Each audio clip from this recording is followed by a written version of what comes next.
we visited a church a couple months ago, and I took my oldest daughter, Bravery, who's 10.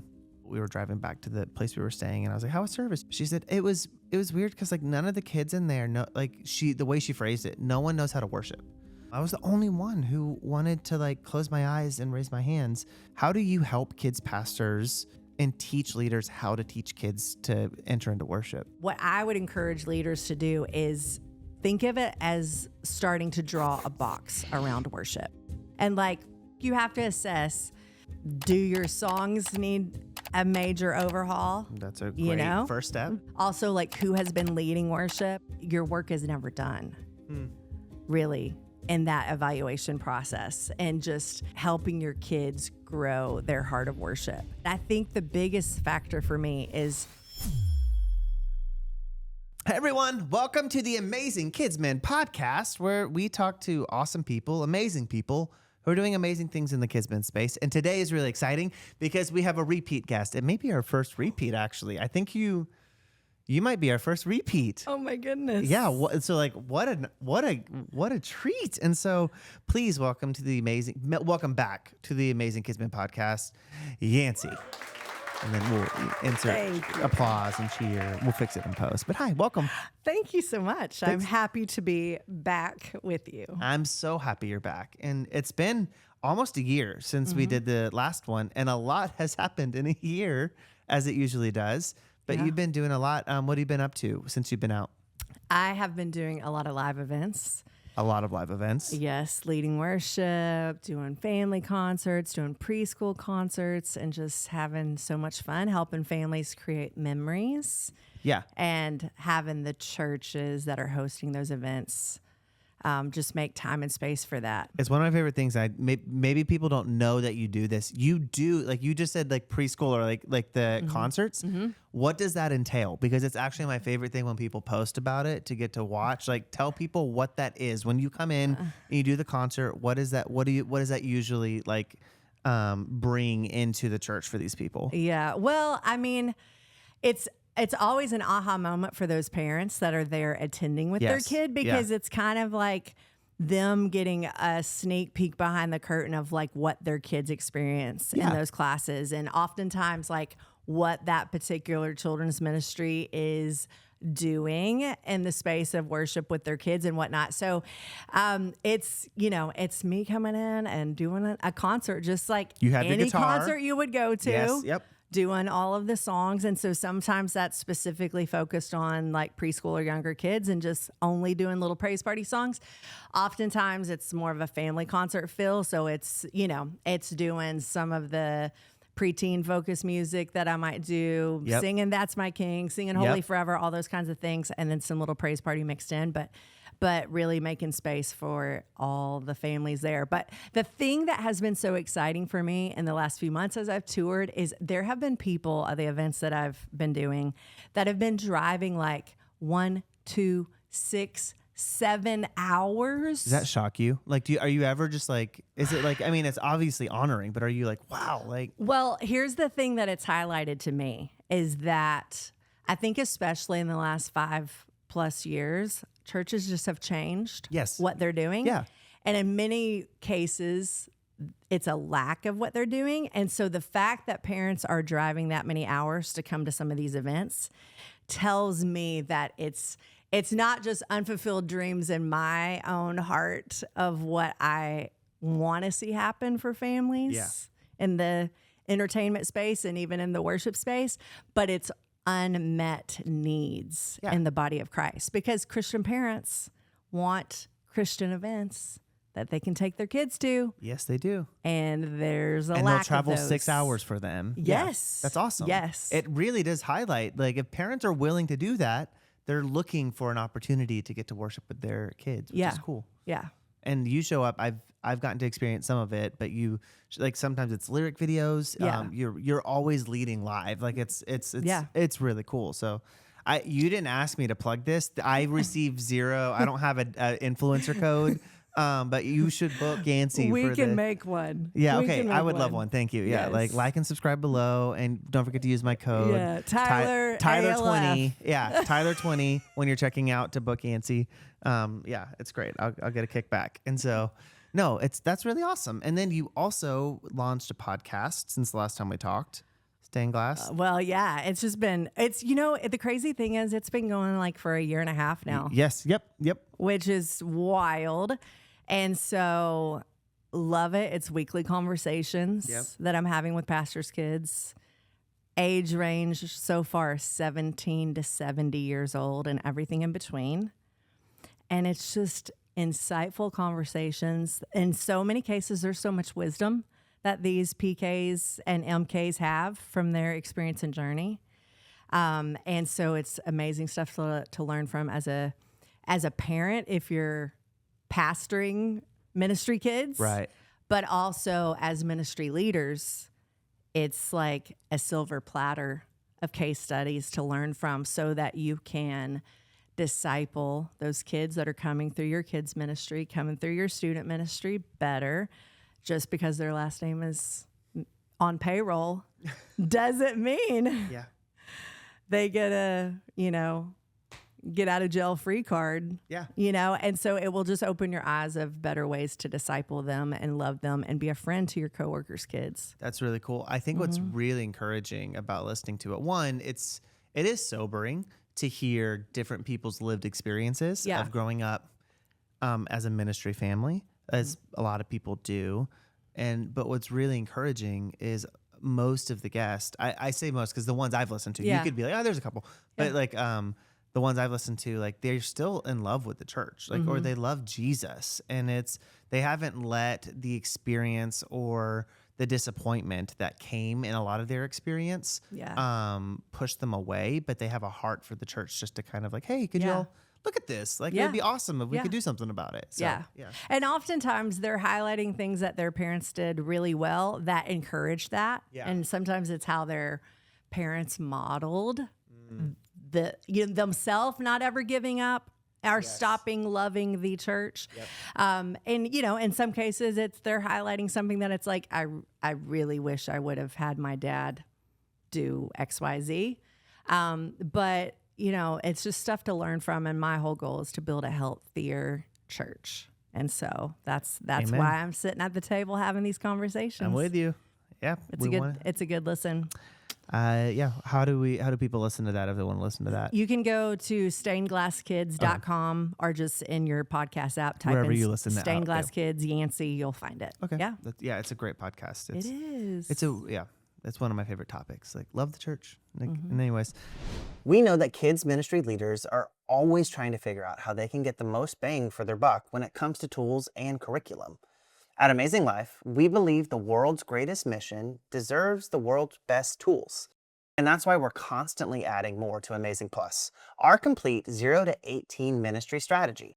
Everything you need to lead the next generation, a comprehensive curriculum adapted to every age's specific development, world-class media to teach kids in engaging ways, and a custom parent app to engage families Monday through Saturday. Now, we have smart software to build your services, presentation software for every scenario, and leadership training tools, and believe it or not, so much more. You can try Amazing Plus for free for 30 days right now. Go to joinamazing.com/free trial or click the link in the description. Now, back to the podcast. Well, there's a few things that I wanted to ask you just because, you're traveling all the time. You get to see a lot of different churches. Yeah. You are plugged into the local church. You serve in your local church, which is really cool when you're not serving at someone else's local church. And you get to see kind of what's happening in the body, like all throughout. And everybody has their own different, expressions and accents and flavors. But one thing that you've championed for a long time so well is the family worship experience and helping churches look at kids worship as more than just like a little line or a slot to fill in their kids programming. Yeah. But helping them understand like, hey, there's no junior Holy Spirit. Kids can encounter God too. And so I think one of the things that's always been like a stress point or a tension in kids ministry is, you have some people who are, and it's great too. Like there's no right or wrong answer to what I'm about to ask you, but It's like, hey, we're going to bring in all these musicians, but it's going to be only adults. We're not going to involve kids because we want kids to be on the receiving end of this. We want them to be in the audience. Then you have people that swing the pendulum the other way, and they're like, it's all kids. Kids leading kids, which is cool too. Where do you see, or how do you help churches navigate when, like, because you get to come in and consult or help churches like figure out their worship programs. What are you passionate about seeing in as far as involving kids in the worship programming experience, and also making sure that they get to receive in the Yeah. I mean, man, it's so layered, right? It is. Yeah. There's no right or wrong answer. You know, I think like on the surface, my quick answer would be the same one that I give people when they kind of ask, like, should kids be in the main adult service for worship, or should we do worship in our children's ministry? And my question I always ask them back is, where can you have the biggest win? Yeah. And so I think it's that same question, even related to, is it adults? Is it all students? Is it kids? No matter what you do in any of those things, you need leadership to help those people. And so I think my biggest thing is, some people will just pick kids at random to be up on stage and become a worship team, but there's like no training. There's no heart, shaping as to like, this is not about you and just you being on stage, but like, this is you being an example. This is about you serving in your local church. And so I think that's my biggest thing is like, hey, this, and it's creating work, but this is another area that has to be tended to. And this is a group of people that need pastoring, and they need, people to come alongside them and help them grow in their abilities. And sometimes that means constructive criticism and highlighting things to work on. But you can do that no matter if it's adults or if it's students or kids. But I mean, having some kids involved in some worship team program, I mean, I would not be sitting here today if many years ago I had not been given that opportunity to serve on a kids worship team. Same. I mean, that's where I got started. Same. 12 years old. And then it just, as I got a little bit older and as my giftings increased, the opportunity to, okay, well, why don't you lead for middle school worship? Or, the different things, the different opportunities came from that. And so I think, and I've been reminded in some of the conversations actually that I was having on my podcast with some people of realizing like how pivotal like 14 is as an age in someone's life. Yes. And how much a student ministry pastor seeing something in that person and calling it out, making space, giving them the opportunity to start doing it, taking steps, like those things make a big difference in the life of the people that you're leading. And so, get people involved, but don't let it be a free for all. That's the other kind of end, I guess, Guide right? them. Is where it's, you want people to be involved, but you want it to be skilled, and you want it to I'm not saying it has to be perfect, but you want to push them in their craft to become skilled and hold them accountable to getting better. Yeah. So because I've been in, and you've probably been too, where you go to a service, even for adults, and it's like, oh, this is actually distracting now. Like in the spirit of inclusivity and like trying to like, everyone gets to serve. And it's like, I'm trying to go there. But like, that's a very, very flat chord that you're playing. Yeah. And I don't think y'all practice. And is there a click? And you know what I mean? And it's all of those things. Or sometimes for me, it's I need her to stop messing with her hair.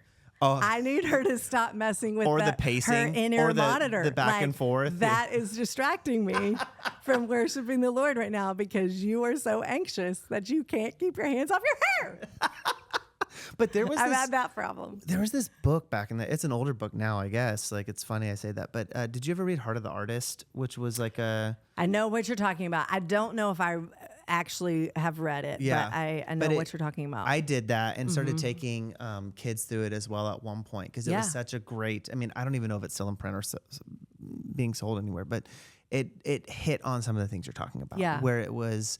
very much like, hey, like you've been given a gift to steward. Yeah. And it's all like a talent to steward, but it's yours to steward and God's to bless and yours to grow. And so it talks about how, it's almost a Louis Giglio piece too, of like, we're mirrors that reflect the glory. We're not the glory and we don't hold it. We reflect it. Yeah. And so, but it was such a great practical tool to walk kids through with of like, hey, like we have to steward that heart place. For sure. And like, just kind of like you said, the mirrors reflecting, like a way my dad has always said it is like, those kids are being positive peer pressure to everyone else, in the service. And so it's helping them understand they're not on stage to be seen, to even be heard, but they're there to show all the other kids how to worship. Yes. And what that looks like. And that's their purpose for it. And so, yeah, it's a good thing. And just to open it broader, like, get kids involved in helping do production, to helping click buttons on your computer. Want to do it. Yeah, absolutely. Or, take photos, like so many of the different areas that adults serve in your church. Yeah. You can start that. Absolutely. In elementary ages. I think my first job was at my church and I was 13, maybe 14 years old. And they paid me $50 every Monday night to run lights for the young adult event. Hey, I learned how to run this very expensive lighting board. Yeah. But it was awesome. Like they trusted me. Like I spent time, I was homeschooled, so I had a lot of time to learn things. Right. But learned how to program lights. And so, and it was, and then I would volunteer for youth on Wednesday nights. They didn't pay me for that, but it was awesome. It was a great skill that I got to learn, and then got into video and got into graphic design because someone just invited me to do it at the same time doing worship stuff. So it was the best thing. Yeah. And I would just encourage like the leaders that are listening today, like pray and ask the Lord to show you who in your ministry to even ask, you might automatically know, oh, okay, I can see this gifting in this particular kid or another, but maybe you're not as sure, and pray and ask the Lord to show you and he'll reveal it. Absolutely. If I were right now, if I were a kids pastor, like full time, I know that I would put budget in my annual budget for that people development piece for kids where it's like, hey, can I buy you Photoshop? I want to pay for your Photoshop, and we're going to go, I'll pay for your tutorials. Cause I've watched that. I was the kid that at 12 years old downloaded an illegal version, but learned and taught myself. And because of that, I learned how to express things that I was trying to communicate about God. And so I would totally do that now. Like it's because the arts, I'm saying worship, the arts in general, I think are a great place to call kids into and for sure. Identify that. I always used to pray like, Jesus, help me see these kids the way you see them. And so that, identifying like you should be doing this and you're a songwriter, and just call it out in them is really cool. So another question I had along those lines is, I won't say where, there's no shame in this. Everybody's on their own journey in church world, but, we visited a church a couple months ago and I took my oldest daughter, Bravery, who's 10. And, she was we picked her up later. It was a great church too. Connie and I loved service and, we always make our kids go to kids ministry because we think we're just kids people. So it's they have a service for you you're going. And so we were driving home. We were out of town, but we were driving back to the place we were staying. And I was like, how was service? She was like, good. She said, it was weird. Cause none of the kids in there know, the way she phrased it, no one knows how to worship. And I was like, what do you mean? She goes, I was the only one who and she wasn't saying it in a prideful way. She was saying it in she was kind of surprised. I was the only one who wanted to close my eyes and raise my hands. And so how do you help kids pastors? Because I think sometimes we just, we want to do the right things and we put on the great songs and we use great materials and we use great resources, but then it gets it right up to the edge and kids still just want to sit there and stand. How do you help and teach leaders how to teach kids to enter into worship? Yeah. Well, I think what you're describing is sadly a pretty common issue in churches. There's a scripture verse that probably anybody that's listening to us talk today has heard before. That's people perish for lack of knowledge. And most people don't use that particular Bible verse about this subject. About kids worship. But I do. Yeah. Yeah. Because I think even in other age spans within, Christian world, there's students that don't know how to worship. There's adults that don't know how to worship. And it's simply because I think that there's a lack of knowledge, because although so many churches have the slots on the planning sheet where song 1, song 2, song 3 goes, but they don't talk about it, and they don't share about it, and they don't, testify of an aha moment that they had, related to worship, or they don't explain, this is why we lift our hands, and this is, how you might take a step in your worship today. And I think what I would encourage leaders to do is think of it as starting to draw a box around worship. Yeah. And when I get to lead worship at a camp, it's like such a perfect example of this, because I've got 6 sessions or 8 sessions, and it's like, session 1, I'm totally assessing, like, where are we at? Like, what has been happening in these local churches with these kids? And I'm starting to give these kids information about what worship is and why we're doing it. And then I build upon that, every service. And so I encourage leaders, like, every week you can give some little nugget that is a what, a why, a where, a when, a how of what worship looks like in their life. Yeah. And then if you're doing that every single week, and those kids are actually showing up to your children's ministry 30 times a year, 40 times a year, 50 times a year, then they're hearing these little nuggets that many times multiplied in their life, and the revelation knowledge is increasing. And so I think a lot of people just don't talk about it. And it might look like you need to do a particular series of teachings that's focused on worship, dig into it a whole lot more. Like, I have things that can totally help you with that. I've written a book about this subject that will give you more ideas specifically to lean into this space. But I think the biggest thing is, like, having your eyes to be open to see this is a need, and realizing, okay, every week we've got to start saying a little bit, whether that's in an intro to a song, whether that's in the transition between a couple of songs, whether that's the invitational moment where we're really inviting those kids to step into a specific expression of worship, or this is, a heart posture that we can have because of the lyric of this song, and this is really what this song is about. And those things are just so crucial to building understanding. So for, like, pastors out there that would be like, we have a 3-song slot in our thing.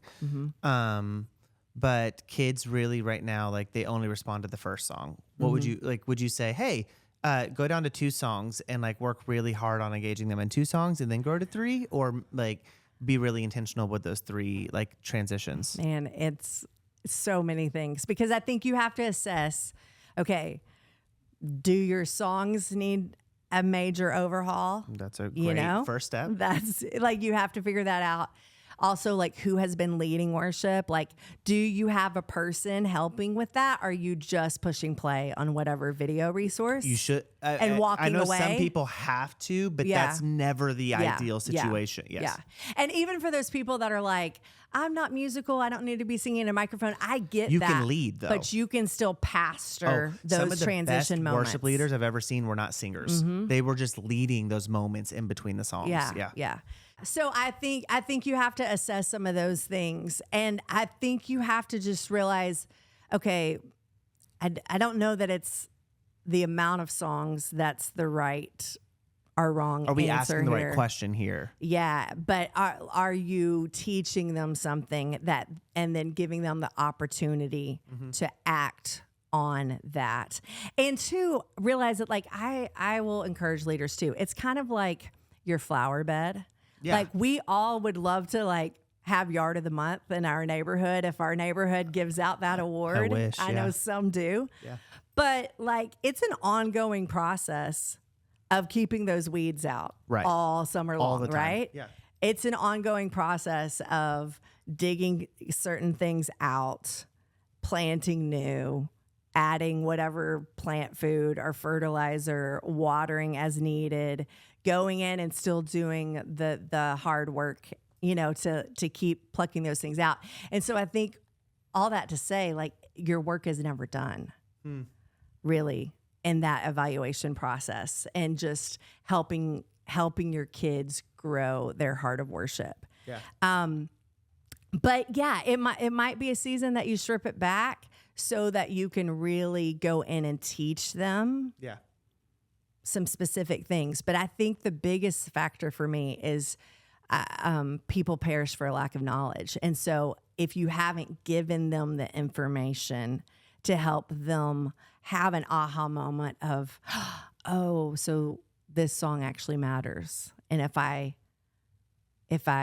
connect with God in this, it's a way that I can draw close to him. Yep. Like it's just opening their eyes to see those things. And so sometimes it's a process. It could take months. Got it. But that's okay.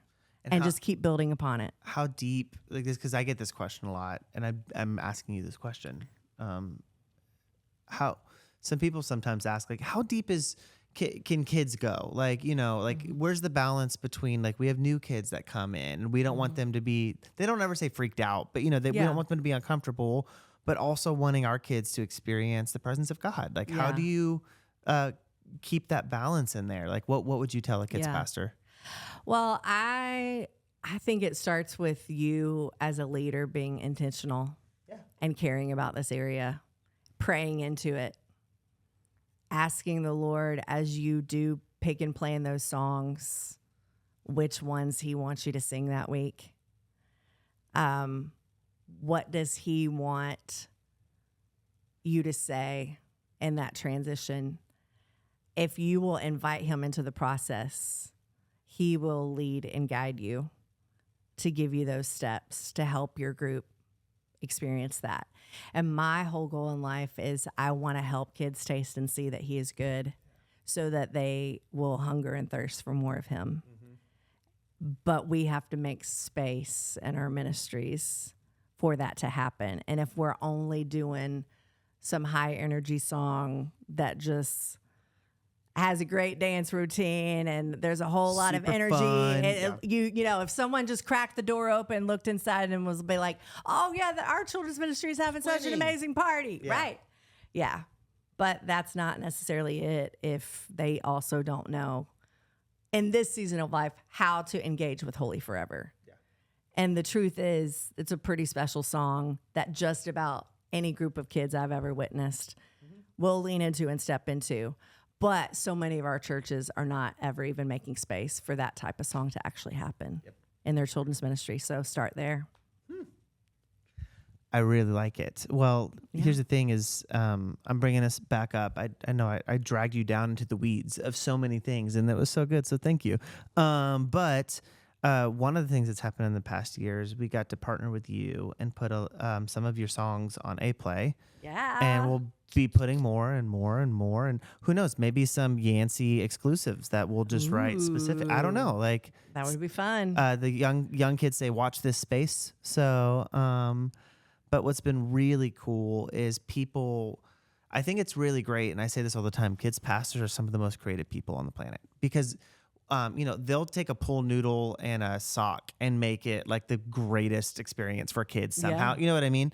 But when you give them really good tools, it's like making a dinner, and it's like when you give them the right groceries, like good steak is good steak. I can make fajitas. Yeah. I can make steak. I can make ground beef. I can do, there's a lot of different things you can do with it. And so what's been really cool is watching people as we've put your songs into the A Play like music library, what people are able to do for their services with it, because it's not about just like, hey, use these really cool videos or these really great songs. It's like watching the kids' experience go up. So I'm bragging on you because you won't brag on yourself, and I'm going to do it for you. And it's been really cool to watch because where some people may just not have thought through it or like been able to do it, they're now able to like pull those songs into the preschool, and they're watching kids engage at an age where they didn't even think was like, like they knew it mattered. They wouldn't say it. They just kind of operated like it. Yeah. And so it's just been so exciting, and I'm really excited because I want to just like do more because it's been really cool. But how do you not get offended by people when they're just absolutely shocked or like, works? Like, and you know what I mean? It's like, I know, that's why I love doing what I do. How do you not patronize people, or how do you keep your heart in a place where it's like, oh God, thank you. Like someone else finally gets it. Oh my goodness. That's a loaded question. Yeah. I mean, because I've spent my life, especially in the live space, where I get done and then I'll have someone at church be like, oh, that was really good. If I had known it was going to be that good, I would have advertised it better. It's like a backhanded compliment. It's like, thank you. I think. Can we go back and do a do-over? Yeah. So next weekend? So I totally feel that. But no, I think it's just, it's always exciting when people have that aha moment and all of a sudden their eyes are open to realize, hey, this is good and this works. And sometimes they're what feels like the last one to the party to figure that out. But it's still such a joy when they do. You've been doing the praise party for a while. Because you're hey, I know it works.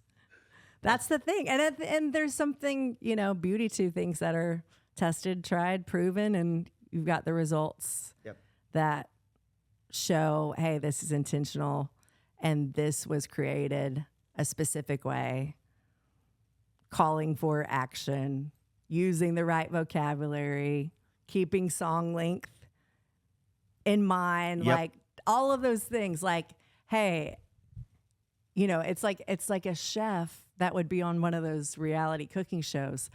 They're a better chef than I am in the kitchen, right? And so, it's my joy to serve the church and to create things that they can use and that build the body of Christ. And so I'm so grateful to have little praise party be on A Play so that more churches can access that to use.